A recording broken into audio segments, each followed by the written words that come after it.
Hello, folks. So, let's give a little bit of an explanation as to why, and moreover, how what I did with the script is better than the script itself. So, if you recall from the previous videos, an individual posted online a script to install Bind. And given that there were little to no considerations provided for security, it was actually kind of following an anti-pattern called security through obscurity. But before we get into that, why would one prefer to see work submitted as a manifest? Uh, for example, a Puppet manifest, using a Vagrant file to bring up the virtual machine. Alternatively, usually I release for free the Vagrant files, but I charge to do anything involving Terraform. The reason being is Vagrant is a free product. Terraform is expensive. So the cost difference there, I feel, justifies the level of effort. I'll write a Vagrant file and give it away, for example, to there was a project that was recreating a new means of securely communicating, and we'll leave it at that. I had automated the process by which you could build a host that installs their software. It grabs all the requirements necessary to do development against it, installs them, and it does it in a variety of different operating systems. So you can check for portability, validate there's no issues, and move forward a little bit quicker than you would otherwise. Another advantage, and this ties back to security, another advantage to using this methodology, or one like it, is you are able to validate the contents of a host rather than trust that they have built the host as you have asked. So I'll give you an example. Early in my career, someone had indicated that their professor had told them that they should write an application called Knife, and they should put their magic into Knife, and using that Knife would assure them some level of stickiness within the industry. Well, I am from a different school of thought. If you have to artificially create stickiness to maintain adhesion to the job market, to maintain your organizational standing, then you're doing it wrong. You can't.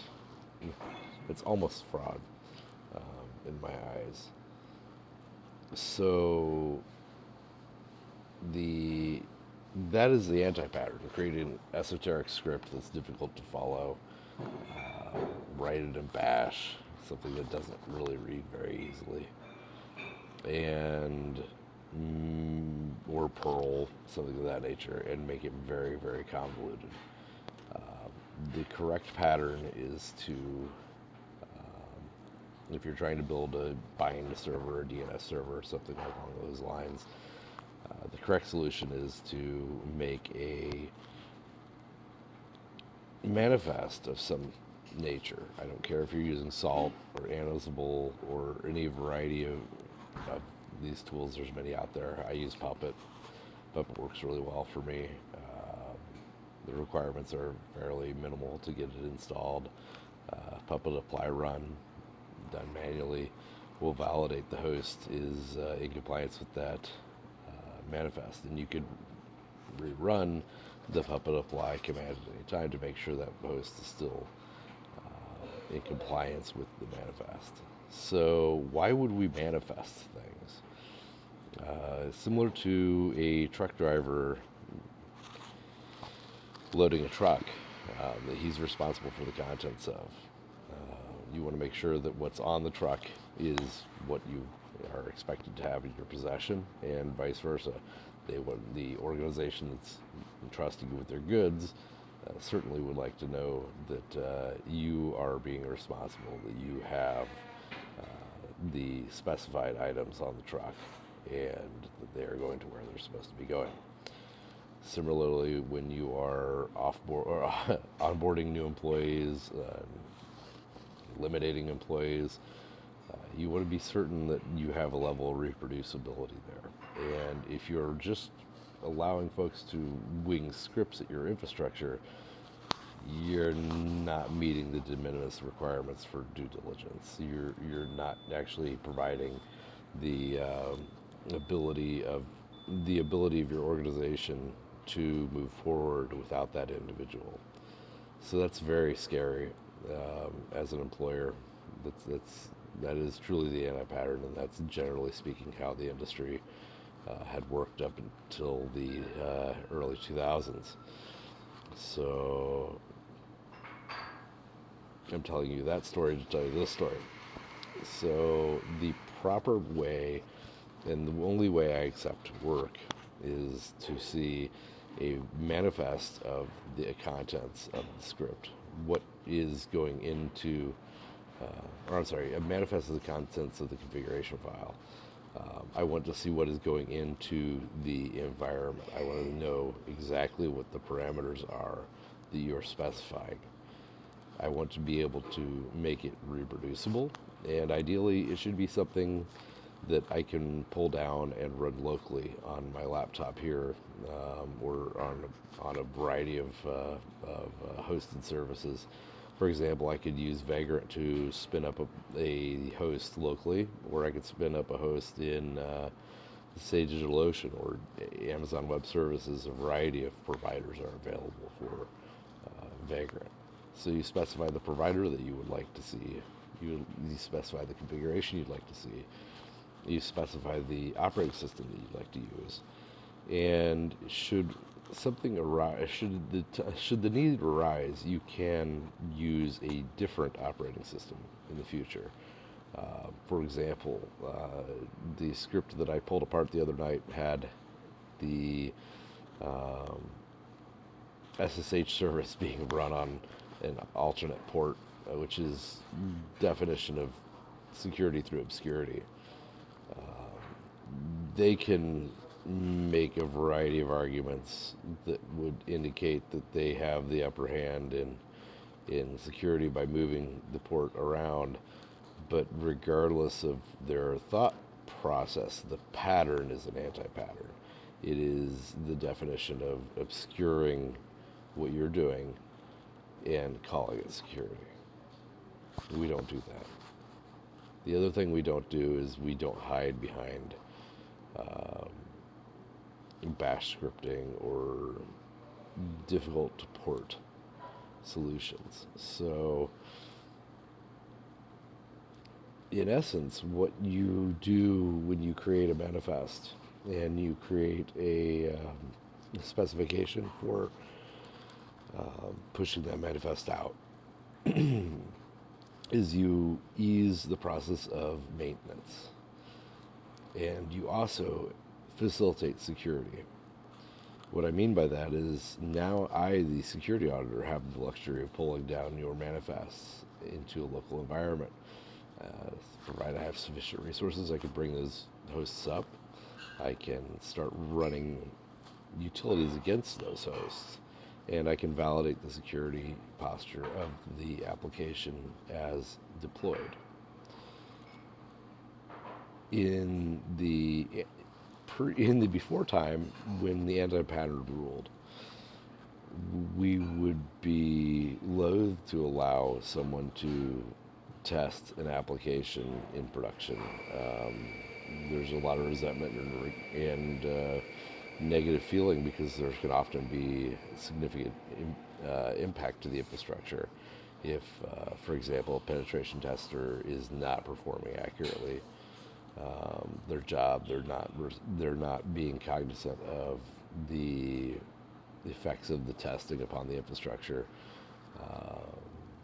They could accidentally denial service something, they could knock something over.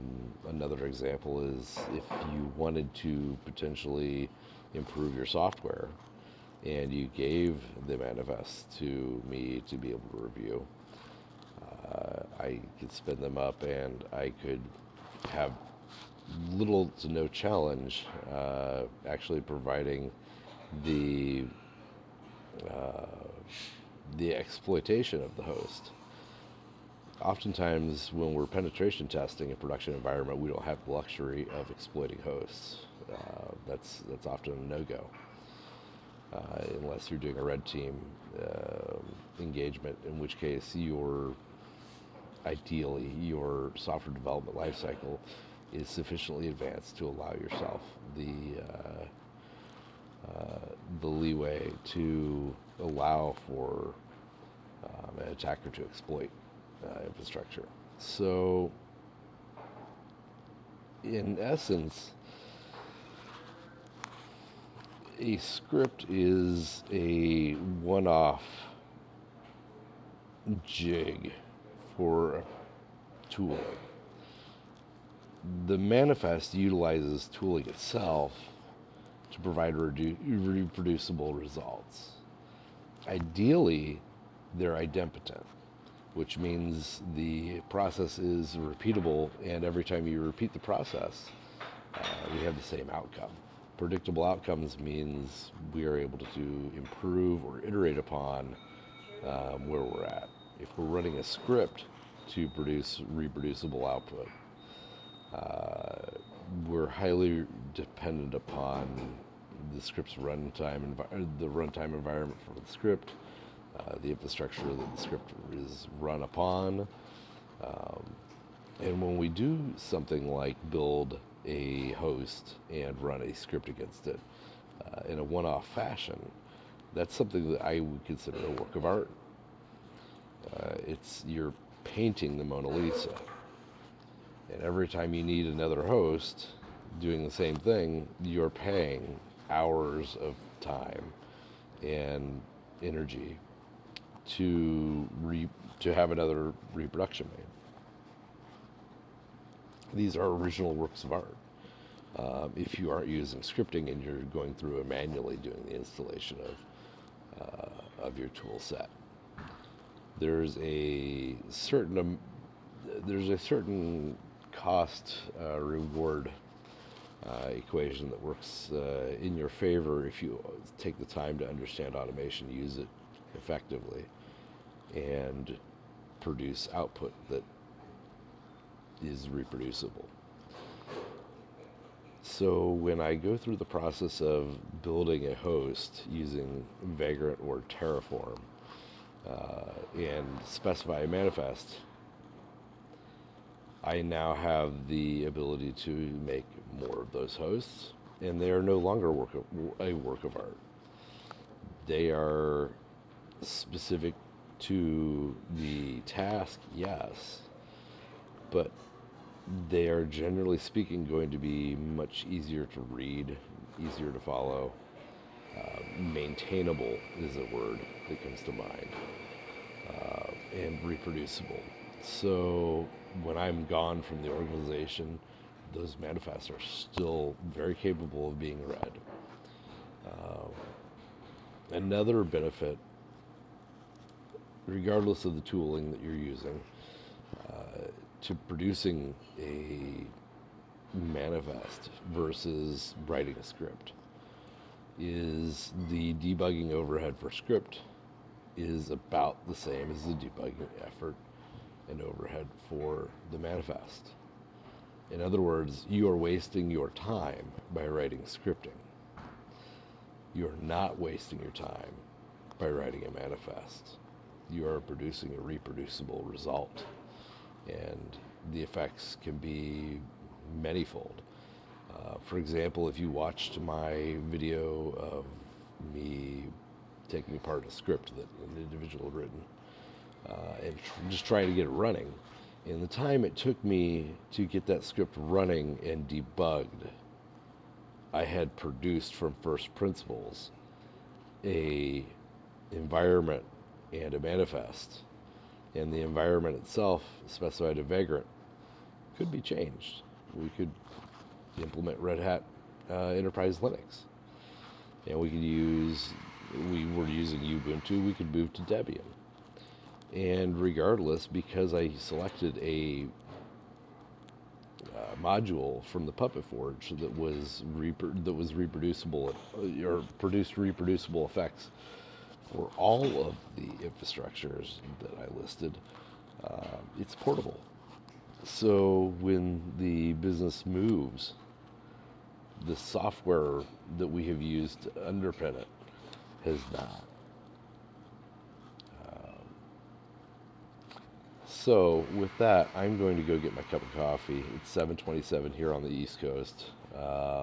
I've spent about, I'd say, 30 minutes here describing the why and the why I use this methodology, and the why not use scripting or traditional means of sysadmin.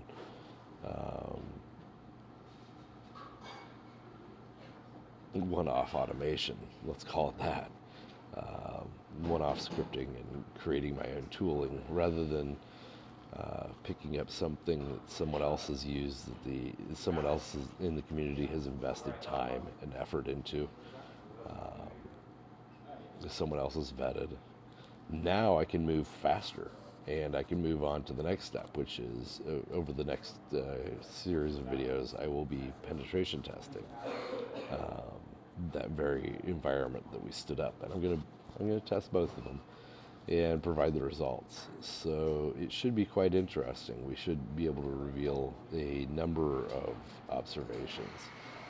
Last night in the bar, someone mentioned to me that they wouldn't trust themselves, or they don't trust themselves to be able to evaluate or penetration test what they have written. And while that is true of software to a lesser extent, I mean, yes, I can totally review my own code all day long, but when it's on the projector and now we have the team around the table and they're staring at the projector, or if we're in a Zoom meeting, if we're sharing screens and we're staring at the code, a lot more minds are going to provide a lot more leverage for opportunities for greatness. We're going to find a lot more challenges than we would if we were to rely upon ourselves. However, we should be able to rely upon ourselves to safely test the software, especially, or the work output. We should be able to test the work output independent of our previous assumptions. So, this said, I'm going to go get a cup of coffee because it's very early. I've been up. I was over at the gym 5 in the morning. I've got to get to work making the chow mein here in a couple hours. I believe I have to be there at 9:30, so I'll aim to get to the building at 9. That gives me a little bit of time to delve into some of this that we've covered today. It's been a very dense 30 minutes, but hopefully if you're still following along, if you're understanding where I'm coming from, where we're going is going to be a really great place. We'll be better positioned to evaluate our software. We'll be able to harden. And it may have taken a day to produce that script. We would, using the tooling that are provided in the space of a few hours, we still have quite a bit of time. If we looked at it in linear time, I've spent about 2.5 hours creating the manifest and base host, as well as reasoning from first principles. So I presumed we knew nothing, and I presumed we had nothing prepared. So now that I have the framework by which I'm going to be operating, I now can run a lot faster. I have 6 hours in an 8-hour day. Let's call it that, as we're stretching it out over multiple days. I have 6 hours remaining to spend hardening. So now we can harden the configuration, and then we'll be able to take this and keep the GitHub repository up to date. I'll commit back to it, and we'll see just how much further and faster we can go. Another point of contention was the script's author elected to paste it into a blog post. What the fuck? Are you familiar with any kind of code repository? GitLabs, GitHubs, GitLab, GitHub, any SourceForge. I mean, someplace put the code in version control, for fuck's sake. I shouldn't have to explain this. This is something that anyone that's worth their salt, that's doing software development, that's coding or even scripting, should have a pretty tight grasp on. That said, I'm going to go get coffee so that I'm a little less rude, a little bit more polite and professional about my approach to this topic. But thanks for watching.